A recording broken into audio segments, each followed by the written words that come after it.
Saludos con todos. Esta es la capacitación número 4. Los integrantes son Víctor Rocano y mi persona Andrés Paredes y vamos a proceder a hablar sobre los medidores eléctricos. Los medidores eléctricos son equipos que se emplean para medir la energía suministrada a los clientes. A esta energía se le aplica una tarifa establecida por el ente regulador, posibilitando a la empresa realizar una facturación adecuada de la potencia y la energía consumida. Entre la clasificación de los medidores tenemos, según su tipo de construcción, que pueden ser electromecánicos y electrónicos. También pueden ser según la energía que miden, ya que pueden ser medidores de energía activa y reactiva. Así también tenemos, según su exactitud, que pueden ser medidores de clase 0.5, clase 1 y clase 2. Según la conexión en red, que pueden ser medidor monofásico bifilar, monofásico trifilar, bifásico trifilar y trifásico tetrafilar. Y finalmente, según el tipo de conexión interna, que pueden ser medidor simétrico y asimétrico. Como primer punto de los medidores, según el tipo de construcción, tenemos los medidores electromecánicos. Estos medidores utilizan dos juegos de bobina que producen campos magnéticos. Estos campos actúan sobre un disco conductor magnético produciendo un par de giros que es proporcional a la potencia consumida por el circuito. Un sistema de engranes transmite el movimiento del disco a las agujas que cuentan el número de vueltas del medidor. Conforme pasa el tiempo, las tensiones máximas que soportan los medidores eléctricos son de aproximadamente 600 voltios y las corrientes máximas pueden ser de hasta 200 amperios.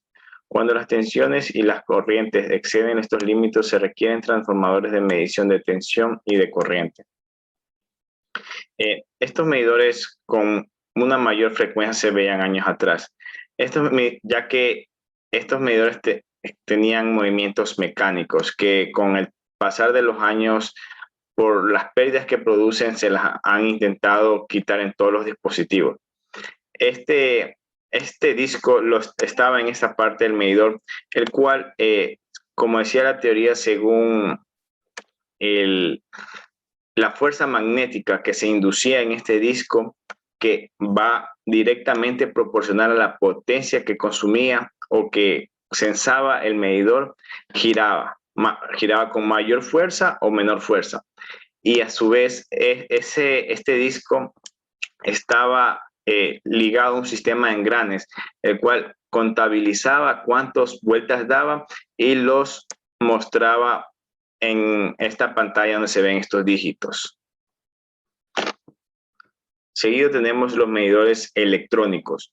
Estos medidores en los cuales la corriente y la tensión actúan sobre elementos de estado sólido electrónicos para producir pulsos de salida y cuya frecuencia es proporcional a los vatios hora o bar-horas. Están construidos con dispositivos electrónicos. Generalmente son de mayor precisión que los electromagnéticos y por ello se utilizan para medir en centros de energía donde se justifique su mayor costo. Estos medidores ya tienen una mayor tecnología, ya que intervienen en lo que es el chip o el procesador. ¿Qué es lo que hace este procesador? El procesador lo que hace es que toda la información analógica, como el voltaje y la corriente que ingresaba por el medidor o que sensaba el medidor, lo convertía en una información digital, en una señal digital. Y asimismo, por medio de las fórmulas respectivas, computaban o calculaban la potencia que consumía el lugar donde se estaba midiendo la energía. Por eso es que este medidor ya es de una mayor tecnología y de una mayor precisión al momento de medir el consumo de energía. Ahora procederemos a explicar según la energía que mide. En este caso tenemos los medidores de energía activa, que mide el consumo de energía activa en kilovatios hora. También tenemos los medidores de energía reactiva, que mide el consumo de energía reactiva en kilovares hora. La energía reactiva mide con medidores electrónicos que miden tanto la energía activa como la energía reactiva. Ahora procedemos a explicar según su exactitud. tenemos medidores clase 0.5. Estos medidores se utilizan para medir la energía activa suministrada en bloque en punto de frontera con otras empresas electrificadoras o grandes consumidores alimentados de 115 voltios. Ya que estos medidores regularmente son mucho más precisos, ya que estos tienen que censar una gran cantidad de energía porque ya son lugares comerciales o lugares donde hay mucho consumo de energía. Entonces, debido a esto, se necesita una mayor precisión al momento de medir cuánta energía están consumiendo un lugar. Así también tenemos medidores clase 1, que incluyen los medidores trifásicos para medir la energía activa y reactiva de grandes consumidores para clientes en mayores de 55 kilovatios. Cuando el cliente es no regulado, la tarifa es horaria. Por tanto, el medidor electrónico debe tener puerto de comunicación o módem para enviar información a través de la línea telefónica. Así también estos medidores son más para lugares industriales, donde tienen un mayor consumo de energía. Medidores clase 2. Es la clasificación básica e incluye los medidores monofásicos y trifásicos para medir la energía activa en casas, oficinas, locales comerciales y pequeñas industrias con cargas menores de 55 kilovatios. Ahora procedemos a explicar según la conexión de red. Tenemos el medidor monofásico bifilar, que se utiliza para el registro de consumo en una acometida que tenga un solo conductor activo o fase y un conductor no activo o neutro. Como en la figura tenemos la respectiva una sola línea de fase y una línea de neutro que están conectadas a las respectivas borneras y salen simétricamente por la otra bornera que está del lado opuesto. Asimismo con la fase. El medidor monofásico trifilar, esta se utiliza para el registro de consumo de una acometida monofásico de fase partida 120 o 240 voltios, donde se tienen dos conductores activos y uno no activo o neutro. En este caso, aquí podemos ver cómo tenemos nuestras dos líneas activas o donde donde nos pueden enviar energía y tenemos nuestro neutro. Este tipo de medidor regularmente se lo usa en residencias o lugares donde usamos equipos tanto de 120 voltios o 240 voltios, que regularmente los 240 voltios son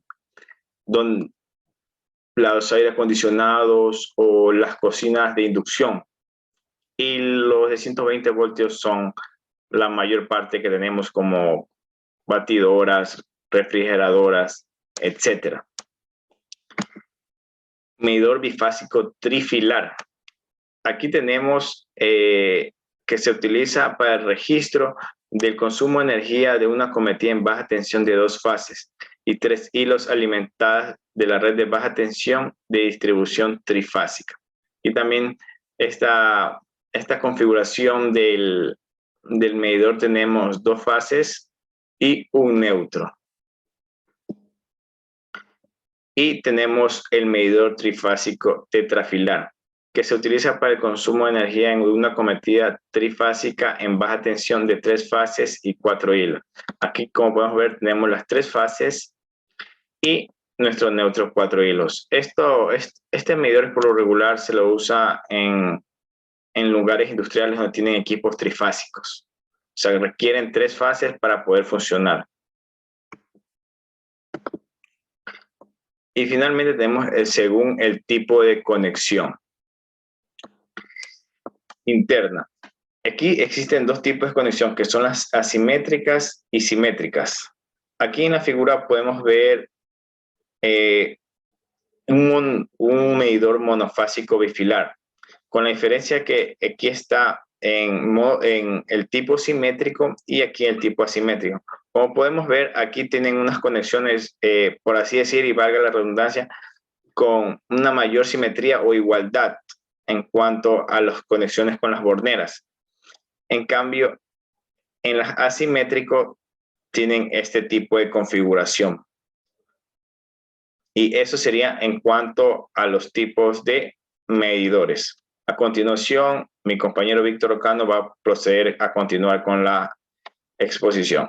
Muchas gracias.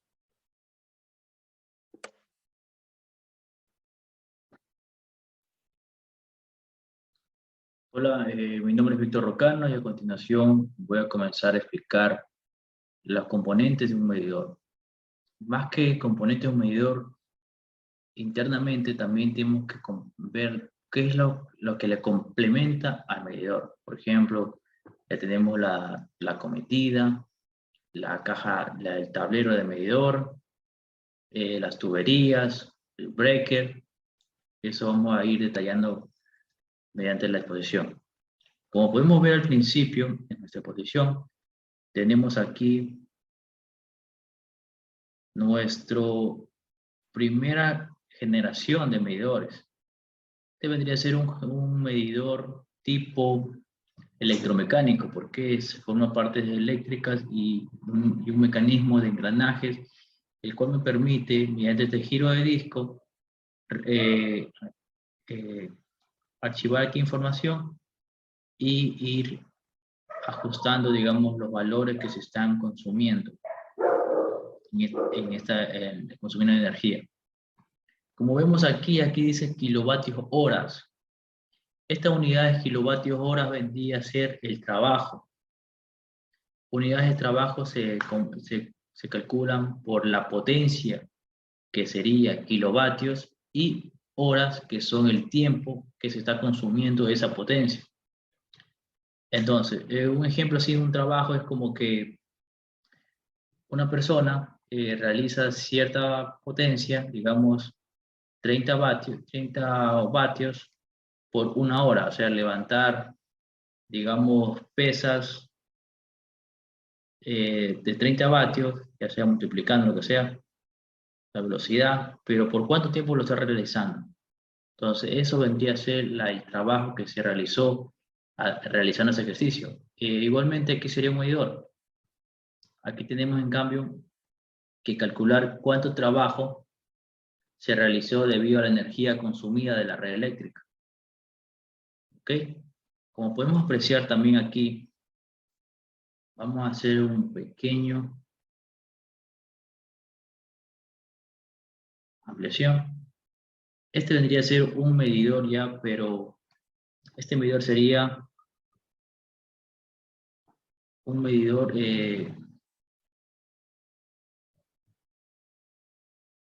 electrónico. Este medidor electrónico podemos ver que ya tenemos más implementaciones.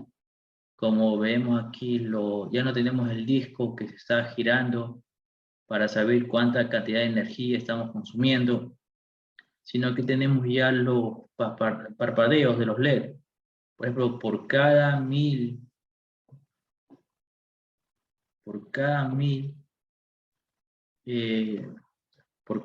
parpadeo que está haciendo ahí, estamos viendo que se está consumiendo, o sea, no, por cada parpadeo se está consumiendo un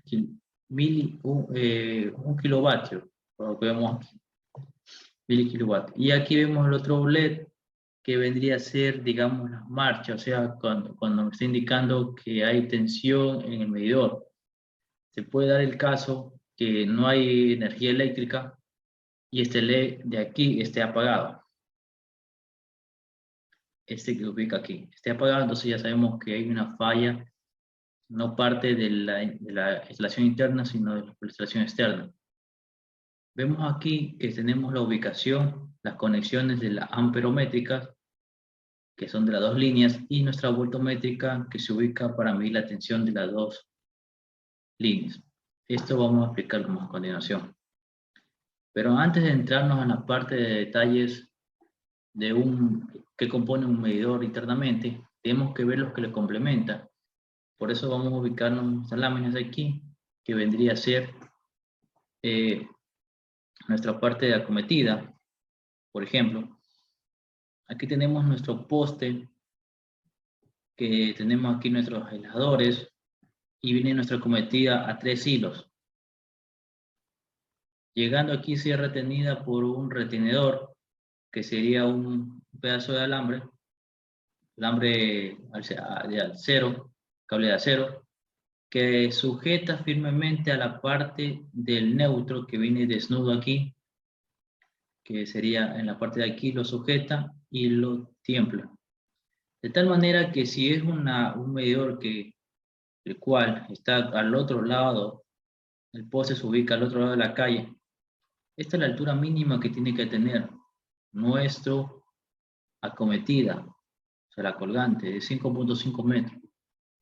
Entonces, por ende, para que esta sea 5.5 metros, en el punto de aquí, mínimo tenemos que apreciar que esta altura tendría que ser de 5.5 metros. ¿Ok? Menos de 5.5 metros. O si no, si hacemos una inclinación, vemos que no se va a cumplir esto, que la mitad, o sea, la altura mínima sea de 5.5 metros. También tenemos que, vamos a apreciarlo, hacer un zoom aquí. Nuestra altura que se debería estar ubicado, el medidor, como pueden apreciar aquí está el medidor, vendría a ser una altura de 1.8 metros, 1,80 m. Es decir, una altura promedio, el cual cualquier persona podría alzar la mirada, observar cuánto es el valor que está marcando, y aquí ingresa el trabajo de los empleados de la empresa eléctrica, el cual tiene el trabajo de venir, llegar a nuestro medidor, tomar la medición actual y hacer una comparación con la medición anterior y tener nuestra diferencia. Y este vendría a ser el consumo de energía que hemos tenido en ese lazo de tiempo.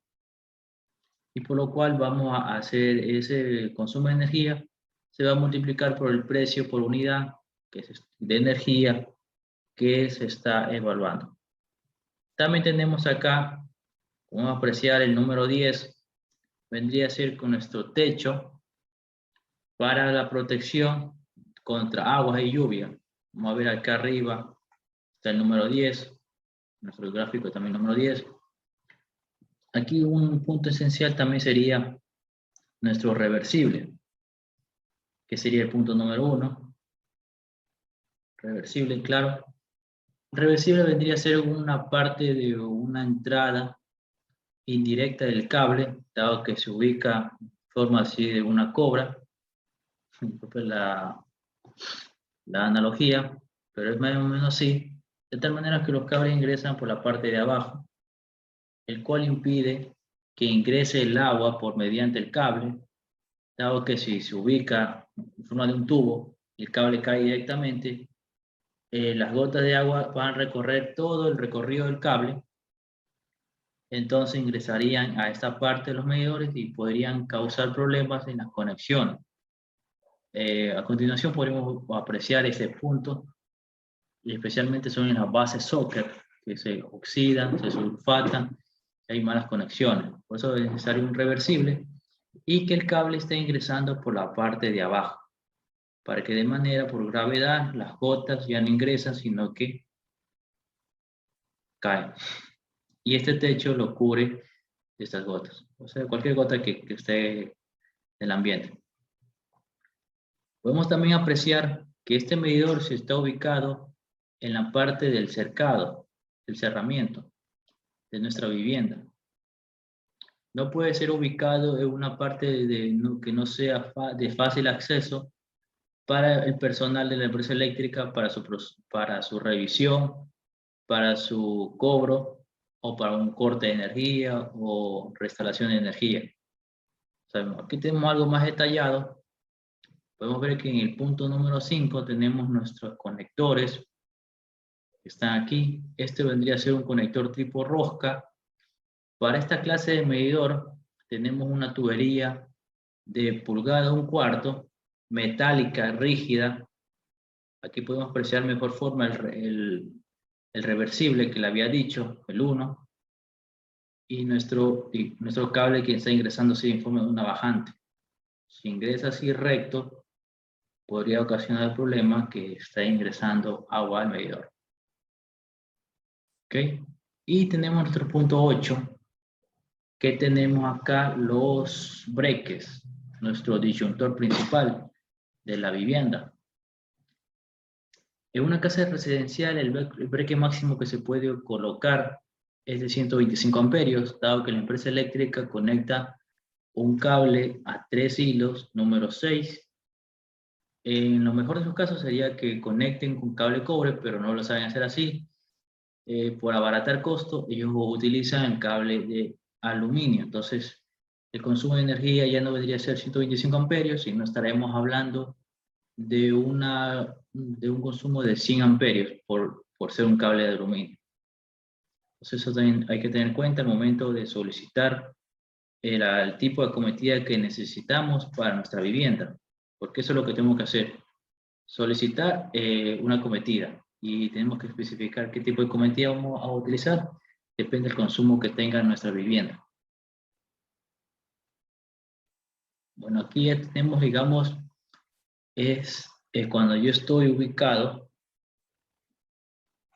podemos ver que la calle está a un lado y esto sería mi vereda. ¿Ok? Nuestro poste nunca puede estar apegado en nuestro cerramiento. Bueno, puede haber casos, pero normalmente no es así. Tiene una separación, puede ser de unos 2 metros, depende de la avenida, si es una vereda amplia, o sea, puede ser aquí separada. Entonces, en esta conexión ya necesitamos no es que sea tan elevado, como podemos ver, aquí la altura mínima podría ser unos 3 metros, ya sería algo accesible. Entonces ya tenemos nuestra tubería, que ya no tiene que ser tan elevado como anteriormente de 5.5 metros, sino tenemos 3 metros. Pero igualmente aquí tenemos nuestro techito, el techo que va a proteger al medidor, la altura va a ser igual, tenemos cerramiento y nuestra acometida subterránea hacia nuestro panel de distribución.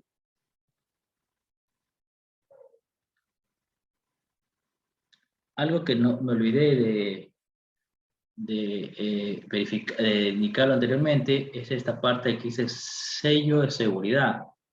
Y vemos que está puesto justamente aquí en una arandela que recubre todo el medidor. O sea, es la parte donde yo estoy, digamos, cerrando todo mi instrumento de medición del medidor, de manera que si yo rompo ese instrumento de medición, voy a poder tener la capacidad de acceder a las partes internas, y esto ya le da pauta a la empresa eléctrica de saber que el medidor ha sido hurtado, ha sido alterado, o en uno de los casos ha sido querer robar ciertas partes. Entonces, esto está prohibido, por eso que se lo ponen los sellos de seguridad.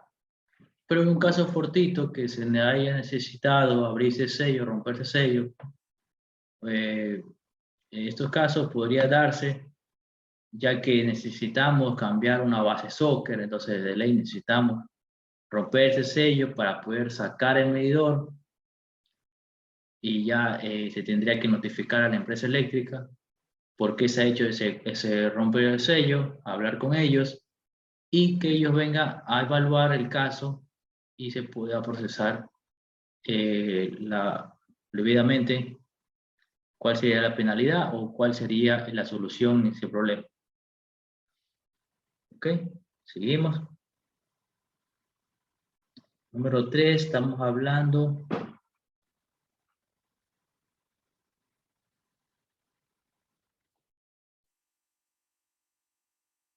vamos a la siguiente página. En cambio, aquí tenemos un caso donde el medidor está ubicado en la fachada de nuestra vivienda. Aún sigue siendo un lugar accesible, como podemos ver. Sin embargo, hay que tomar en cuenta que la acometida tiene que ser sobrepuesta. Bueno, es aérea y es sobrepuesta. Como pueden apreciar, el tubo no va empotrado. ¿Por qué razón ya no se realiza estas conexiones con tubo empotrado? Ya que se le puede apreciar de una manera más estética. No se realizan así estas conexiones empotradas debido a que se quiere evitar el problema de hurto de energía. Ya dado que se está empotrado, es mucho más fácil realizar un corte a la tubería y realizar unas conexiones clandestinas, que el cual están penalizadas.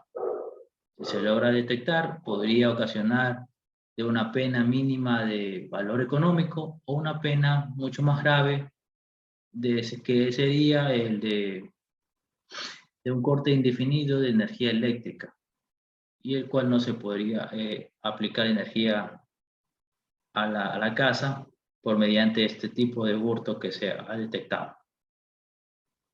Tenemos aquí más detallado el plano de un medidor. Está colocado encima de una tabla. Vemos que no tiene una caja de medidores. Una caja de medidor.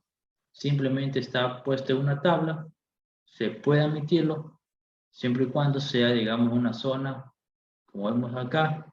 Es una casa, quizás no esté ubicada,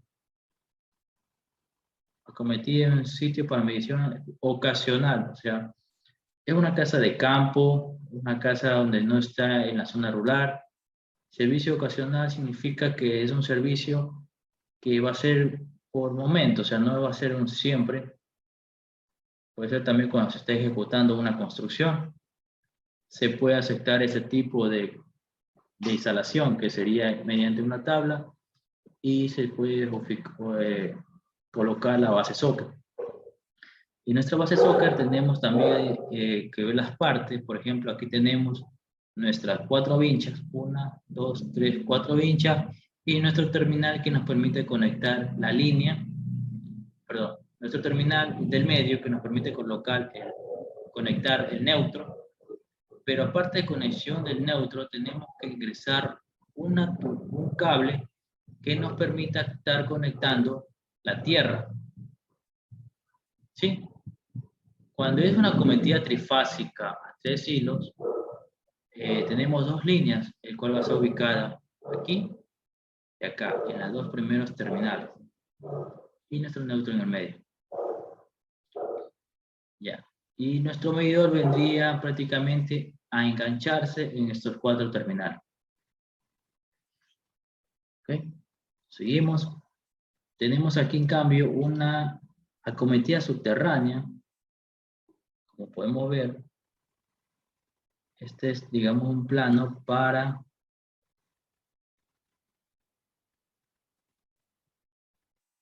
de la acometida subterránea proveniente del sistema de distribución aérea. Ya. Digamos que tenemos nuestra factibilidad de realizar ese tipo de instalación. Previamente, esto se lo realiza en urbanizaciones modernas, el cual antes de que se asfalte la calle, de que se compacte la calle, se adoquine, lo que sea, una urbanización interna, o un lugar ya pensado para hacer más, que se vea estéticamente mejor, sería una acometida subterránea. Tenemos que hacer ese tipo de conexión. A nuestro poste tenemos que colocar una tubería rígida, metálica, de 1/4 con un reversible, de manera que conecte, que los cables ingresen por estas tuberías y llegue a nuestro pozo que se ubica al pie de nuestro poste. Este pozo o caja de paso tiene que ser de las siguientes dimensiones: 60 por 60, o sea, básicamente es un cubo interno de 60 por 60, y con una tapa que no supere, que sea un mínimo de unos 5 centímetros. Las paredes de este pozo, unos 10 centímetros, o sea, el ancho de los ladrillos prácticamente. El tubo que se encuentra uniendo estos 2 pozos antes del ingreso de nuestro medidor, al ingreso de nuestro medidor, tendría que ser una tubería ya no rígida, sino PVC. Sin embargo, aquí se podría conectar no solo una tubería, sino unas 2 tuberías, en un caso de un problema de extra que se requiera mandar otro cable. Lo que se hace siempre es por seguridad o por predicción al futuro, te podrían poner 2 tuberías aquí. ¿Ok? Cuando son cometidas monofásicas. Todos estos de aquí, estos fosos, tienen que ser ubicados en la parte externa de nuestro domicilio, de manera que sea de manera que sea que la empresa eléctrica podría chequear de vez en cuando cómo se está realizando la cometida. Ya volvemos a repetir el caso, son casos para identificar los hurtos de energía. Esta tubería de aquí va a ingresar a nuestro medidor y igualmente tiene que bajar e irse a los paneles de distribución. Aquí vemos cómo están nuestras tuberías. Como vemos aquí, por la misma tubería que está ingresando, hay una tubería que ingresa, pero tiene que ver otra tubería que esté bajando para ir a los paneles de distribución. Ya, aquí en cambio, tenemos nuestro medidor, pero en este caso se está ubicando ya con una caja de medidores en una columna de hormigón. Es una columna de hormigón y tenemos para este caso un medidor de clase 100, CL100. Hasta incluso se podría instalar hasta una clase CL200. Le explico ahora qué significa las clases CL100 y CL200. Esto vendría a ser la parte de la base socket y del medidor, el cual la clase CL100 me permite un voltaje de 480 voltios para monofásica hasta una corriente máxima de 75 amperios. O sea, si yo realizo los cálculos de carga y veo que no se va a consumir más de 75 amperios, entonces es más óptimo tener un medidor de clase CL100. Pero si veo que estos cálculos, este amperaje ya supera los 75 amperios y es inferior a 175 amperios, estoy destinado a tener una clase CL100-200, monofásico obviamente. CL200 me permite corrientes menores a 175 amperios. Tenemos acá, en cambio, un ejemplo, pero en cambio que está ubicado en nuestra cerramiento. Como pueden ver, todas estas cometidas que se están realizando, el tubo rígido vendría a ser, este caso es empotrable. ¿Por qué razón se utiliza empotrable aquí? Porque ya está alejado de la casa. Entonces, más el problema es cuando se está ubicado internamente cerca de la pared, fachada, el cual ese no permite realizar ese tipo de conexión debido al reporte de energía. Bueno, ahora veamos las medidas que tiene un tablero para un medidor de clase CLC100. Clase CLC100 tenemos la medida que son de 30 centímetros por 40 y por 20 centímetros. Podemos en este dibujo de aquí detectar nuestro candado de seguridad que vendría a ser otorgado por parte de la empresa eléctrica y el cual no vamos a tener accesibilidad a ingresar a este candado de aquí, mientras que sí podemos tener aquí una llave para poder ingresar a la parte de los breques, que sería nuestro breque principal en el tablero de distribución. Bueno, no todas las empresas se manejan de esta forma, pero veo que hay muchas empresas eléctricas como Centro Sur, uno de esos casos, que se maneja en la parte de la Sierra Sur, que se comprendería las provincias de Cañar, Azuay, Zamora, las tres provincias, que maneja el tema de cobro de las planillas de luz, ¿no? Son las empresas que manejan por sectores, por ejemplo, en Guayaquil, SNL. En cambio, en Quito, me parece que ¿cómo es? Empresa Eléctrica de Quito, así se llama mismo, pero son diferentes entidades que trabajan. Ellos se manejan de la siguiente forma. Por ejemplo, en la parte de aquí abajo ya ubican unas argollas de tal manera que la empresa eléctrica podría poner un candado. ¿En qué caso? En el caso de que haya una demanda por la empresa eléctrica de que no se ha ejecutado el pago a fechas, entonces ellos vienen, bajan los breques y ponen un candado. Este candado no va a ser removido hasta que se ejecute el pago, y de tal manera que cuando se ejecute el pago, ellos vienen, suben los breques y quitan el candado. ¿De qué manera se ahorra la empresa eléctrica?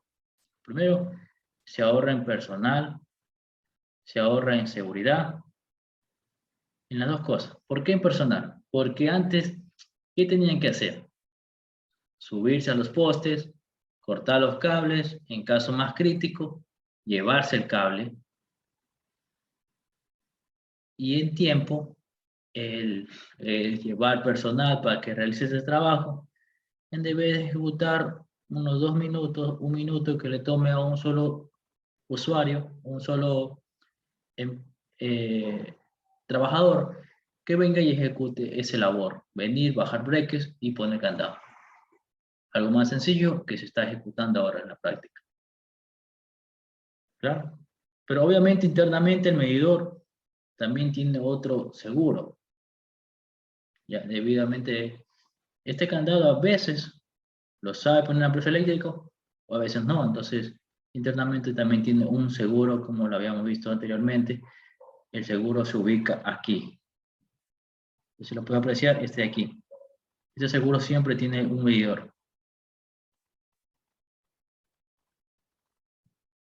Veamos la parte interna de la base Soccer. ¿Ok? Entonces tenemos la base Soccer. Tenemos aquí los 4 terminales, como habíamos visto anteriormente, y nuestro terminal en medio. ¿Sí? La mayoría de los casos vendría a ser la cometida a 3 hilos, fase, 2 líneas y el neutro.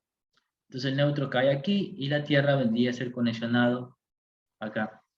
¿Por qué se conexiona aquí el punto tierra en el neutro? Debido a que es un neutro de seguridad.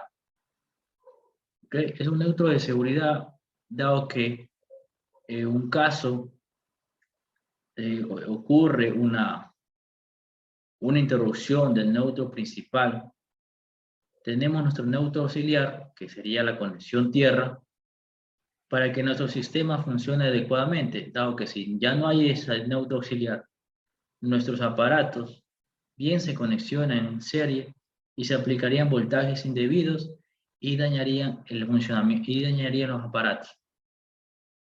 Y otro también es por corregir los valores incorrectos que tiene el neutro, dado que el neutro tiene que tener un valor potencial en la vida real no superior a 1 voltio o 0.5 voltios, porque si yo me manejo a mi referencia de tierra, no debe superar ese voltaje.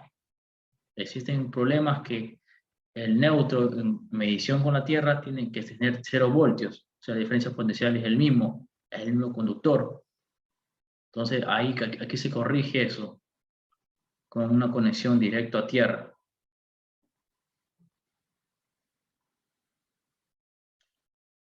Okay, aquí tenemos un lado. Bueno, aquí podemos apreciar, digamos, esto es un detalle. ¿Dónde se realiza ese detalle? Ok, el detalle se realiza aquí, miren, en la parte del seguro. Entonces ahí podemos apreciarlo mejor. Este es nuestro seguro que se está ubicando en el medidor. ¿Ya? Aquí está, digamos, la carcasa del medidor y está conectando las dos partes, de manera que si se rompe esto, se podría ingresar al medidor y la empresa eléctrica lo sabría. Tenemos un medidor, un tablero de medidor más grande, como para la clase CL100-200, como ya había dicho, que podría soportar corrientes inferiores a lo mucho de 175 amperios, ya vendría a ser una base de soccer más robusta.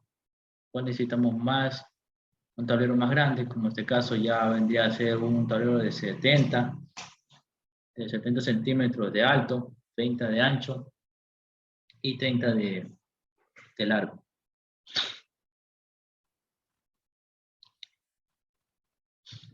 Y lo importante, tenemos, digamos, aquí un detalle de cómo se está conectando nuestro medidor a nuestra base de soccer. Como pueden ver, tenemos aquí como tipo vinchas que se viene y solo se encaja. O sea, solo vengo, una pequeña fuerza, empujo, encajó. Hay 4 terminales en la base, en el medidor, y que se conecta a mis 4 terminales en la base soccer.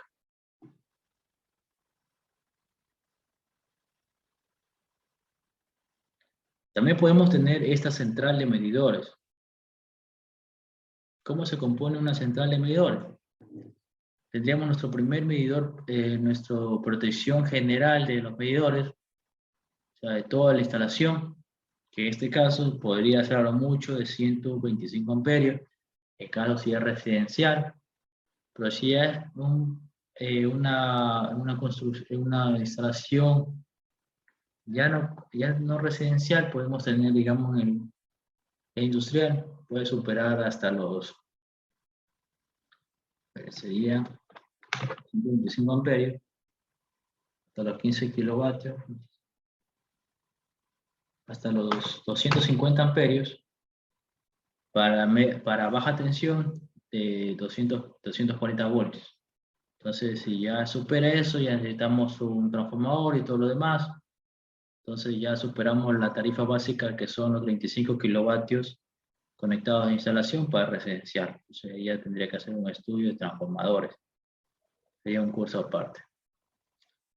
Bueno, aquí como tenemos un breaker para una instalación monofásica, 2 fases. Tenemos aquí las 2 fases, línea 1, línea 2, y nuestro neutro, que debería estar conectado a nuestro terminal tierra, como ya vimos eso. Y todo esto va a alimentar nuestros tableros, nuestros medidores. Aquí podemos ver que tenemos diferentes tipos de clases, clase CLC 200, la CL 100, CL 100, y están ubicados. En la parte de aquí, como vemos, vendría a ser nuestros breakers, que está ubicado acá. Nuestro breaker individualmente para cada medidor. Y aquí vemos cómo se están encajando los medidores y nuestra vista ya externa. Aquí tenemos, digamos, como puede ser una llave para internamente abrir aquí para ver las barras y las conexiones que se hacen mediante agujeros y tornillos. Se hacen las conexiones para diferentes, y unas borneras de unos remachados. En cambio aquí no viene el caso, pero sin embargo lo he puesto. Tenemos aquí ya una central de medidores, pero para una línea trifásica. Ya son medidores trifásicos, pero únicamente son medidores trifásicos estos 2 primeros. El aquí con el acá. Son trifásicos. Este de aquí y este de acá son trifásicos. Son medidores trifásicos. Aquí, como podemos ver, tenemos un breaker trifásico, línea 1, línea 2, línea 3, nuestra barra neutro y tierra. ¿Ya? Bueno, aquí sería básicamente tierra, porque en una trifásica podemos tener neutro, como no podemos tener neutro, pero tierra siempre tiene que haber. Si es una línea trifásica equilibrada, no hay neutro, pero sí hay tierra. En este caso, como tenemos medidores monofásicos, tenemos que de ley tener nuestra línea neutro. ¿Ya? Porque capaz que no es una carga equilibrada, entonces necesitamos un neutro. Tenemos la siguiente. Para este caso aquí es muy particular.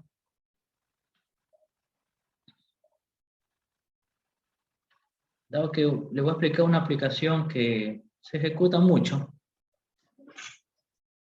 Por ejemplo, aquí tenemos una central de medidores con 2, ¿sí o no? Medidor 1, medidor 2. Bueno, un ejemplo muy explicativo en este caso podría ser en los lugares donde una persona tenga su negocio y su casa al mismo tiempo. O sea, tiene su taller de soldadura, de mecánica, o tiene su tiendita, pero el señor vive ahí mismo, entonces él realiza una instalación eléctrica de tal manera que tiene una central de medidores con 2 medidores. Pero ¿por qué realiza esa división en medidores? ¿Por qué no dice, por qué no pagar con un solo medidor? Entonces ahora les voy a explicar por qué razón se realiza esto. Por ejemplo, que tengo un medidor para residencial y este medidor vendría a ser para una potencia baja, pero para comercial. Bueno, entonces, ¿cuál es la diferencia? La diferencia es que la empresa eléctrica tiene una tarifa para un lugar residencial, o sea, domiciliaria, para mi domicilio, o sea, y, y una tarifa para comercial. Esto sucede más aquí en Latinoamérica, dado que hay subsidios de electricidad. Por ejemplo, si es un lugar, una casa que tenga bajo consumo de energía, entonces su tarifa básica, su tarifa es baja relativamente, porque ellos dicen que el kilovatio hora lo están pagando a 9 centavos para para una instalación de una casa. ¿Por qué razón ellos saben que va a ser una casa? Porque ellos estiman que el consumo del kilovatio hora no excede de los, a ver, serían de los 60, 180 me parece, kilovatio hora consumidos al mes. Si no excede esa cantidad, el usuario va a pagar 9 centavos. Y es una ganga. Veamos. 180. Entonces, estaría pagando el señor a lo mucho 16 centavos, 16 dólares, perdón, al mes. Los 180 multiplicado por los 9 centavos kilovatio horas que he consumido. Pero en el caso que el señor exceda, por ejemplo, de 1 kilovatio que se exceda, solo que exceda 1 kilovatio, exceda la tarifa básica que se tenga, entonces ya no paga los 9 centavos, ya no paga los 18 centavos. Entonces, tan solo con exceder 1 kilovatio, ya no está pagando los 16 dólares con 20 centavos, sino están pagando los 32 dólares con 58 centavos. Entonces ahí es la parte donde ya les duele el bolsillo. No tengo muy claro ahora cuál es la tarifa básica, pero así se maneja en este caso. No sé si es 16 dólares, pero algo así es la tarifa básica que tiene que pagarse en las casas, o sea, para que no excedan lo básico. Entonces, y si se excede lo básico, paga el doble. Entonces ahí es el problema. Entonces un señor que se dedique a su negocio de una soldadura, entonces va a haber meses que el señor se va a exceder a esa tarifa básica, entonces no le va a convenir pagar el doble. Entonces para eso es un medidor comercial, el cual mi tarifa es fija si me excedo de la tarifa básica. ¿Sí? O sea, si yo me excedo mi tarifa básica, entonces este medidor me va a tarifar 11 centavos, aunque me exceda. Consuma lo que consuma. Claro. Ya sabemos que la tarifa, el consumo mínimo es 35 kilovatios por día. O sea, kilovatios. Entonces eso hay que multiplicar por todas las horas, que son 24 horas. Bueno, no es que va a trabajar 24 horas, pero pongamos las 8 horas por los 30 días. Entonces ya tenemos 8.400 kilovatios multiplicados por los 11 centavos. Sí, yo podría estar pagando por trabajar 8 horas, consumir la máxima potencia, 900 dólares. Pero si un caso no hubiera puesto ese medidor, el usuario estaría pagando 1.500 dólares. Entonces, ahí se ve esta trampilla que pone la empresa eléctrica para que bien el usuario pague menos, pague más, o simplemente pague lo justo. ¿Ok? que sería sin el suicidio. Okay, espero que me haya entendido este problema. Es muy aplicable y se puede hacer en las instalaciones eléctricas. Y lo mismo, tenemos que cambio una reserva, un tablero con una reserva. O sea, el usuario me dice, ¿sabe qué, maestro, ingeniero? Yo necesito aquí, pero en futuro pienso aquí separar estos negocios. Entonces yo le aconsejo ya no comprar un tablero con 3 medidores, sino ya con 4 medidores, que el costo entre los tableros de 3 y 4 ya no varía mucho. Sin embargo, ya sería más costoso comprar uno individual y acoplarlo aquí. Entonces, una vez un solo gasto que en el futuro se va a ejecutar. Y entonces, por última parte, tenemos cuál va a ser el funcionamiento de nuestro medidor. Bueno, en este caso, tenemos aquí nuestra conexión por bornera, que tenemos nuestra fase que se va a enseriar a nuestra amperométrica, que va a medir la corriente que está circulando por el circuito, y nuestro neutro, que pasa directo, pero que es tomado como punto de referencia para nuestra voltométrica, ¿ya? Que vendría a ser bobina de tensión, como dice aquí, y tiene que ser alimentada por acá. Esta voltométrica y amperométrica me van a permitir desplazar este disco, de tal manera que hay una relación entre el número de vueltas y la energía que estoy consumiendo, viene a ser regulado por este registro de aquí, del conteo. Entonces, estos piñones de aquí me tienen de manera que mecánicamente están diseñados para que tenga esta relación lo más aproximado posible.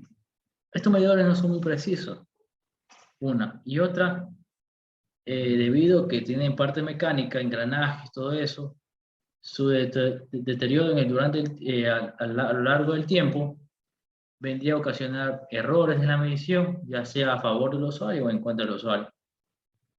E incluso había identidades que me permitía solicitar a la empresa eléctrica que lleve al medidor pasado un lazo de tiempo a que sea sometido a una prueba de validación de medición. Es decir, que me compruebe si el medidor está realizando las mediciones correctas.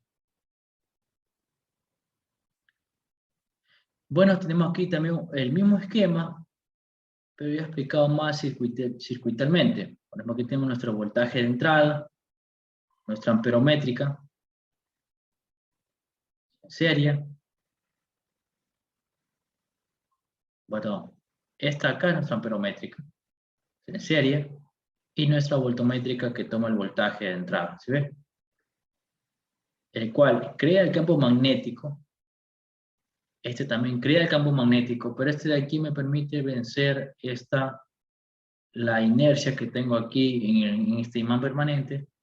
Y este de aquí en cambio me permite ya ejecutar los movimientos y estoy consumiendo. Bueno, entonces vamos a ver en cambio ahora cómo realizo un cálculo de ejemplo nomás. Un cálculo de ejemplo para ver.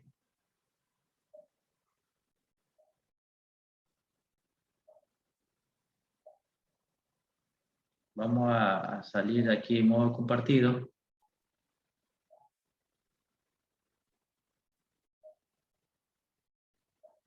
Empieza a dejar de compartir.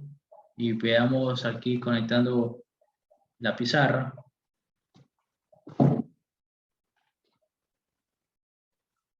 Para hacer, digamos, el ejemplo más abstracto de saber cómo es controlado esta parte del consumo de energía.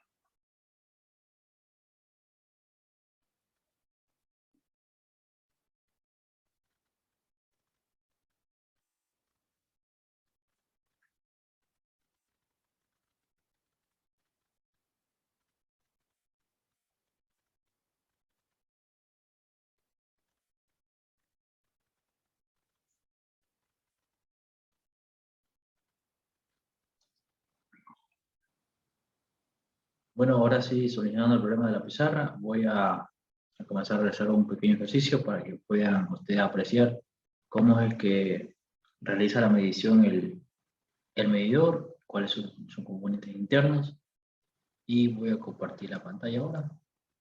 Vamos a apreciar esa parte.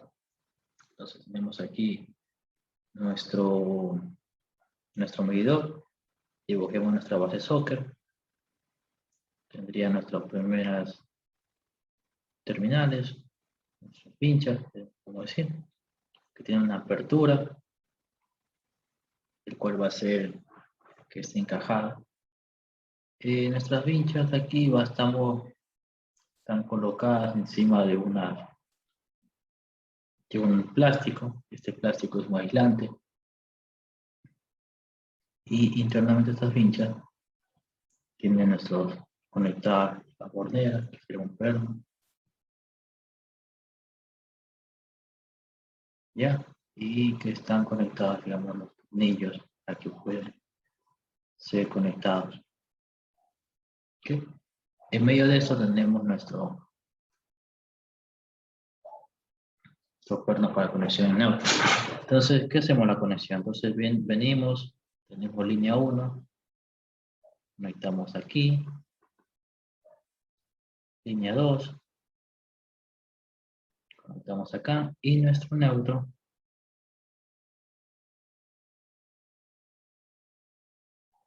cerrar el cable de tierra acá. ¿Sí? Y nuestro neutro. Bueno, ¿qué sería un neutro? Si no, sería un azulito.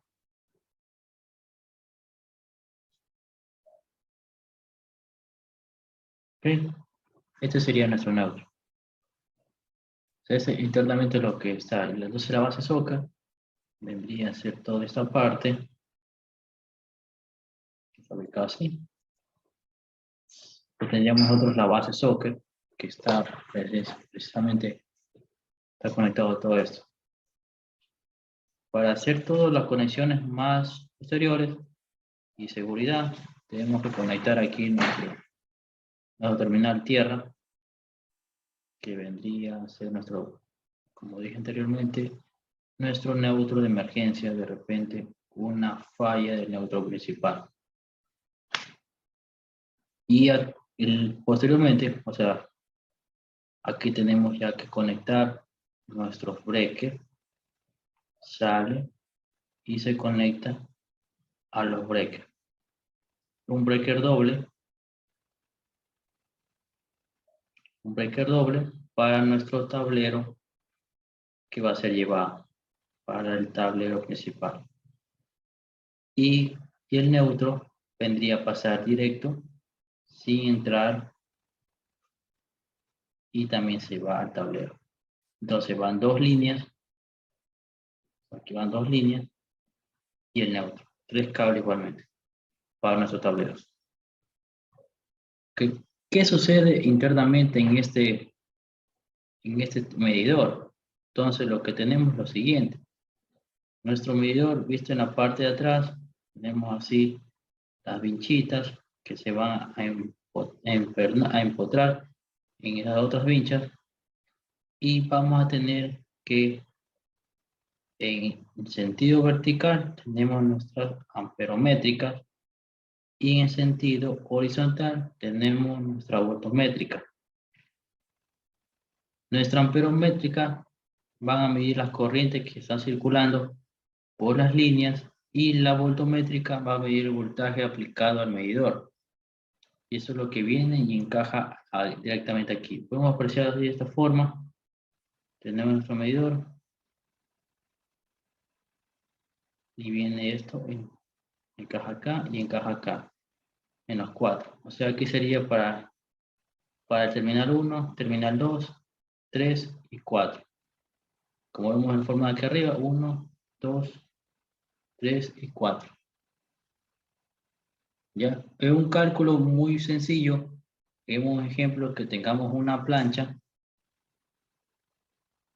que nuestros datos nominales, como sabemos, nos va a otorgar nuestro voltaje que estamos en 120 nuestra potencia, que sería igual a, digamos, 300 vatios, pero esto para que el cálculo sea más rápido, tenemos que llevarlo a kilovatios, que sería dividido para 1000, 0,30 kilovatios. La empresa eléctrica, asumimos que tenemos una tarifa residencial por precio por cada kilovatio hora, una tarifa de igual a 9 centavos. Precio por cada kilovatio hora, 9 centavos. ¿Ya? Y vamos ahora a modelar el uso que hemos tenido. Modelar el uso. Digamos que al día, en la mañana, se emplea 1 hora. En la tarde se emplea 1 hora. Y en la noche la utilizamos 2 horas. Por lo cual, esto se repite los 30 días del mes que se ha planillado el consumo. Entonces, tenemos que calcular primero cuánto es nuestro tiempo que hemos estado utilizando. Entonces, al día, si sumamos esto, son 4 horas, multiplicado por los 30 días, sería 120 horas nuestro consumo.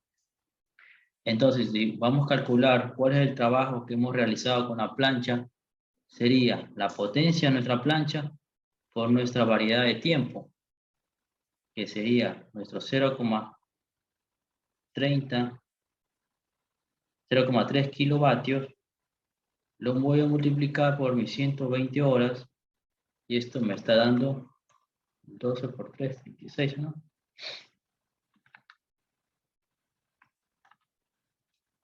Sí. Entonces tenemos 36 kilovatios horas. Es mi trabajo que he ejecutado con la plancha. Bueno, entonces este trabajo que es la unidad, tenemos que saber cuánto pagar por cada unidad. Entonces haremos la paga, sería igual el trabajo que he realizado por el precio por cada unidad. O sea, el precio por kilovatio hora. Entonces tenemos los 36 kilovatios horas multiplicado por los 0,09. ¿Hemos hecho bien los cálculos? Sí, sí, está bien. ¿Ya? 0,9 me daría el precio que tendría que pagar al mes por emplear esa plancha debido a ese uso. Entonces al mes tendré que pagar $3,24. Ese sería mi cálculo. Bueno, espero que hayan entendido esta parte de los cálculos que se realizaron para comprender, digamos, cuál sería el funcionamiento del medidor, cómo está ubicado las bobinas amperométricas, por ejemplo. Es un medidor electrónico, tenemos ya el voltaje de entrada, la corriente, y simplemente multiplicamos por nuestra variación de tiempo y calculamos directamente cuál sería el valor a pagar. ¿Ya? En cambio, aquí tenemos problemas, un medidor que sería electromecánico, que ya tiene desgaste y todo eso, como ya había dicho anteriormente. Espero que hayan entendido en este problema que hemos resuelto, cuánto se pagaría si fuera una plancha que estaremos ocupando. Por ahora me despido, esperemos que volvamos a una siguiente clase. Hasta pronto.